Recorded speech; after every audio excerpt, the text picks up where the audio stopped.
গাছ কাটার একটি অত্যাধুনিক করাত আটক করলেন পুলিশ। আজ দুপুরে খোয়াইয়ের পহরমুড়া এলাকা থেকে গাছ কাটার একটি অত্যাধুনিক করাত আটক করলেন পুলিশ। যদিও পুলিশ জানিয়েছেন এই করাতটিকে বন দপ্তরে পাঠাবেন, কিন্তু করাতটিকে আটকের ঘটনায় পরিবেশবিদদের অভিযোগ শুধুমাত্র একটি করাতকে আটকের মধ্য দিয়ে ত্রিপুরার সবুজায়ন উজ্জীবিত করা কিছুতেই সম্ভব নয়।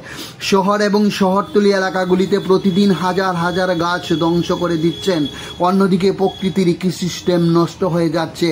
সেই দিকে কোনো নজরই নেই বন দপ্তরের উচ্চপদস্থ কর্মকর্তাদের। শীততাপ নিয়ন্ত্রিত রুমে বসে ত্রিপুরায় সবুজায়ন করা কিছুতেই সম্ভব না, এটা সাধারণ মানুষও বুঝেন। এখন দেখার বিষয় বৃক্ষ নিধন রোধ করতে আগামী দিনে বন দপ্তরের উচ্চপদস্থ কর্মকর্তারা কি ভূমিকা গ্রহণ করেন। খোয়াই টাইমস বাংলা নিজস্ব প্রতিনিধির প্রতিবেদন। অতি দ্রুত বেগে চলে যায়।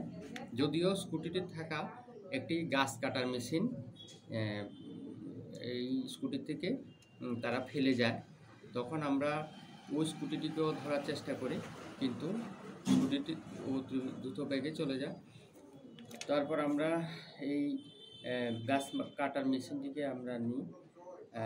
এখন এই মেশিনটিকে আমরা ফরেস্ট ডিপার্টমেন্টের কাছে তুলে দেব। ওনাদের সাথে কথা হয়েছে, ওনারাও আসছে, ওনাদের কাছে আমরা এই মেশিনটি তুলে দেব। আরেকটা বিষয় আমরা সবসময় লক্ষ্য করি, শহর এবং শহরতলির বিভিন্ন এলাকাতে পর্যাপ্ত পরিমাণে এই সব অত্যাধুনিক যে গাছ কাটার মেশিন দিয়ে গাছ কাটা হচ্ছে, এই বিষয়টি নিয়ে কি বলবেন? দেখুন, আমরা আমাদের চেকিং কন্টিনিউয়াসলি জারি আছে। যে কোনো 2 নম্বরে যে কোনো কিছুতে আমরা ধরি, তো এগুলি যদি হয়ে থাকে আমাদের এই দিকেও নজর আছে। আমরা সব ব্যাপারেই আমরা ধরি, আমরা যাতে কোনো